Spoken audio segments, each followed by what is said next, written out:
So hello guys, welcome to CLT MBBS। और आज हम देखने वाले हैं एम्फीबियन का नेक्स्ट ग्राफ जिसका नाम है effect of temperature on simple muscle Twitch. इसमें एक बात बताने वाला हूँ कि इस वीडियो में मैं एग्ज़ाम के लिए पढ़ा रहा हूँ, लेकिन ना एकदम डीप नहीं पढ़ा रहा हूँ। यदि डीप में पढ़ाता तो बहुत ज़्यादा टाइम लग जाता, और ये एग्ज़ाम पॉइंट ऑफ व्यू के लिए है, ताकि आप एग्ज़ाम के टाइम पे जल्दी से जल्दी देख कर जल्दी से आपका रिवीजन हो जाए और आप एग्ज़ाम दे पाओ, है ना। तो ये only for exam point of view के लिए है ना, एग्ज़ाम पॉइंट ऑफ व्यू। अब इसको हम स्टार्ट करते हैं। तो जो सिंपल ये बेसिकली ये यदि आपको ऐसा ग्राफ दिख जाए, 3 ग्राफ दिख जाए, तो ये बेसिकली कुछ भी नहीं है तो सिंपल मसल ट्विच का है, पर अलग अलग टेम्परेचर पे ना। तो ये जो आपको दिख रहा है ये नॉर्मल टेम्परेचर पे, ये थोड़ा वार्म है और ये थोड़ा कोल्ड है ना। तो यहाँ पर 3 ग्राफ हम ऑब्टेन करते हैं। ये जो दिख रहा है ये नॉर्मल सिंपल मसल ट्विच का ग्राफ है। अब इसके कंपेरिजन में ये एक बार बता दो, ये जो नॉर्मल जो सिंपल मसल ट्विच का ग्राफ है ये नॉर्मल रूम टेम्परेचर पे हम लेते हैं। अब इसके कंपेरिजन में 38 हाई है ना, तो 38 डिग्री जो सेल्सियस 38 डिग्री सेल्सियस पे जब हम लेते हैं ग्राफ, तो वो हम एक स्पेसिफिक सॉल्यूशन में लेते हैं, और जिस उस सॉल्यूशन का नाम है वार्म रिंगल सॉल्यूशन। तो ये वाला जो ग्राफ है जो हाई टेम्परेचर पे लिया है वो वार्म रिंगर सॉल्यूशन में लिया है, और ये जो 16 वाला डिग्री सेल्सियस वाला है वो कोल्ड रिंगर सॉल्यूशन में हमने ग्राफ को ऑब्टेन किया है ना। तो इस ग्राफ में हमको ये पता चलता है कि सिंपल मसल ट्विच पर टेम्परेचर पर क्या क्या इफेक्ट होता है ना। तो यहाँ पर ये बताया गया है कि जब भी कोल्ड रिंगर सॉल्यूशन, ये जो 16 डिग्री वाला सेल्सियस है, कोल्ड रिंगर सॉल्यूशन में हम यदि ग्राफ को ऑब्टेन करते हैं, तो यहाँ पर जितने भी हमारे जो टाइम पीरियड्स है, लेटेंट पीरियड है, कॉन्ट्रैक्शन पीरियड है, जो रिलैक्सेशन पीरियड है, ये जो तीनों पीरियड्स है ना ये बढ़ जाते हैं। क्या हो जाते हैं? बढ़ जाते हैं। और स्ट्रेंथ क्या हो जाती है? कम हो जाती है। क्यों हो जाती है? इसका भी रीज़न दिया है। क्योंकि देखो, सबसे पहले मैं बता दूँ, ये जो LW है ये latent period due to warm Ringer solution है, ये latent period due to normal है, और ये latent period due to cold Ringer solution है ना। तो ये LC मतलब कोल्ड रिंगर सॉल्यूशन। यहीं पर हमको देखने को मिल गया कि लेटेंट पीरियड सबसे ज़्यादा किसका है? कोल्ड रिंगर सॉल्यूशन का। तो यही तो मैंने बोला कि कोल्ड रिंगर सॉल्यूशन में जितने भी पीरियड्स से टाइम पीरियड्स है वो बढ़ जाते हैं, लेटेंट पीरियड हो या कॉन्ट्रैक्शन पीरियड हो या रिलैक्सेशन पीरियड हो। देखो ये ग्राफ जो यहाँ पॉइंट ऑफ ये PS मतलब point of stimulation, her graph यहीं से स्टार्ट होगा। बट देखो, ये वार्म रिंगर वाला पहले ही स्टार्ट हो गया, नॉर्मल वाला थोड़ा और बाद में होगा, और जो कोल्ड रिंगर है वो थोड़ा मतलब सबसे बाद में स्टार्ट होता है ना। तो इसका जो लेटेंट पीरियड तो बढ़ गया है, साथ ही साथ ये ग्राफ एंड भी बाद में हो रहा है। देखो यहाँ पर एंड हो रहा है, तो ये इसका लेटेंट पीरियड के साथ साथ कॉन्ट्रैक्शन पीरियड और रिलैक्सेशन पीरियड भी बढ़ जाता है, और स्ट्रेंथ ऑफ मसल कॉन्ट्रैक्शन क्या हो जाती है? डिक्रीज हो जाती है। वहीं वार्म रिंगर सॉल्यूशन की बात करें तो इसका अपोजिट है। यहाँ पर लेटेंट पीरियड देखो सबसे कम है, तो लेटेंट पीरियड हो या कॉन्ट्रैक्शन पीरियड हो या रिलैक्सेशन पीरियड हो, तीनों चीज़ कम हो जाती है, और स्ट्रेंथ ऑफ कॉन्ट्रैक्शन देखो हाइट बढ़ गई है, तो कॉन्ट्रैक्शन भी ज़्यादा हुआ है। ये होगा डिफरेंस बिटवीन वार्म रिंगर और कोल्ड रिंगर सॉल्यूशन में।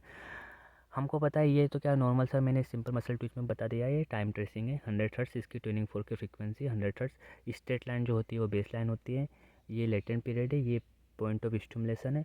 अब यहाँ पर एक क्वेश्चन बनता है कि जो वार्म रिंगर सॉल्यूशन का जो टेम्परेचर है, सुनो, एक क्वेश्चन और बच रहा है कि ऐसा क्या करता है कोल्ड रिंगर सॉल्यूशन जिसकी वजह से सब पीरियड जो होते हैं, कॉन्ट्रैक्शन पीरियड है, रिलैक्सेशन पीरियड है, और स्ट्रेन भी कम हो जाती है। क्यों? क्योंकि जब भी हम कोल्ड रिंगर सॉल्यूशन डालते हैं तो उसमें मसल क्या हो जाती है? इनएक्टिवेट हो जाती है।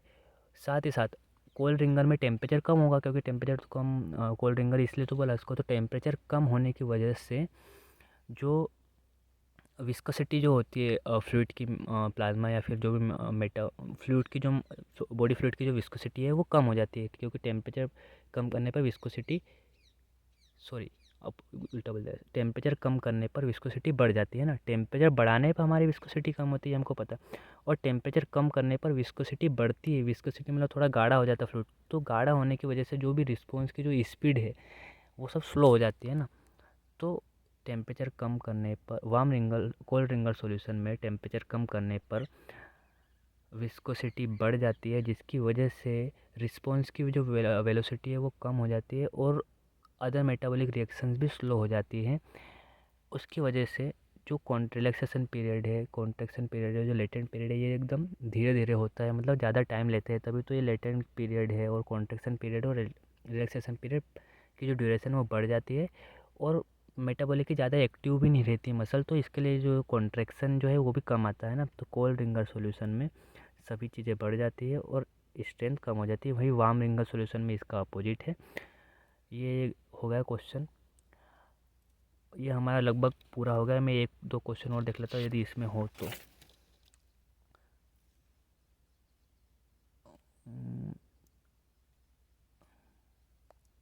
यहाँ पर एक और क्वेश्चन पूछा गया है कि ऑल और नॉन लो यहाँ पर अप्लाई होता है या नहीं होता है ना। तो यहाँ पर ऑल और जो नॉन लो है वो अप्लाई नहीं होता है। क्यों? क्योंकि हम जानते हैं कि ऑल और नॉन लो जो है कांस्टेंट टेम्परेचर और कांस्टेंट पीएच पे वक्त, मतलब उस कांस्टेंट टेम्परेचर और कांस्टेंट पीएच होना चाहिए ऑल और नॉन लो को। और यहाँ पर हमने देखा कि टेम्परेचर चेंज हो रहा है, तो यहाँ पर ऑल और नॉन लो वायलेट हुआ है ना। और बाकी तो सब कुछ नॉर्मल क्वेश्चन है। यहाँ पर हमको ध्यान रखना है कि जो 38 डिग्री सेल्सियस है, जो वार्म रिंगल सोल्यूशन का जो टेम्परेचर है 42 डिग्री से ज़्यादा नहीं होना चाहिए, क्योंकि 42 डिग्री से ज़्यादा हुआ तो प्रोटीन डीनेचर हो जाएंगे एम्फीबियन के केस में, है ना। और इसमें कुछ बच रहा है क्या? आई थिंक हो गया लगभग सभी। हाँ, यहाँ पर एक और क्वेश्चन पूछ सकते हैं कि इसका फिजियोलॉजिकल सिग्निफिकेंस क्या है इस ग्राफ का ऑब्टेन करने का। तो इसका जो रीज़न ये दिया है कि हम एफिशिएंसी चेक करते हैं अलग अलग टेम्परेचर पे। इसका आंसर मैं बोलता हूँ, efficiency of skeletal muscle contraction increases with increase in surrounding temperature with in the physiological limit. This is usually specifically specially useful during exercise. हम जानते हैं कि एक्सरसाइज जब भी होती है तो हमारी बॉडी में हीट प्रोड्यूस होती है, और उस दौरान हम जब एक्सरसाइज करते हैं तो हमारी बॉडी में मसल कॉन्ट्रैक्शन भी अच्छे से होना चाहिए और ज़्यादा वर्क रहता है। तो टेम्परेचर बढ़ने के साथ साथ मसल स्ट्रेंथ और मसल कॉन्ट्रैक्शन भी बढ़ी हुई है, ये भी हम ऑब्टेन कर सकते हैं। तो लगभग ये ग्राफ हो चुका है। So thank you for watching this video. यदि ये वीडियो आपको अच्छा लगा तो आप इसको लाइक कर सकते हैं, चैनल को सब्सक्राइब कर लीजिए ताकि आने वाले वीडियो आपको आपके मोबाइल में नोटिफिकेशन आ जाए, और मैं आगे आपको और एम्फीबियन के ग्राफ समझाने वाला हूँ। So thank you for watching this video.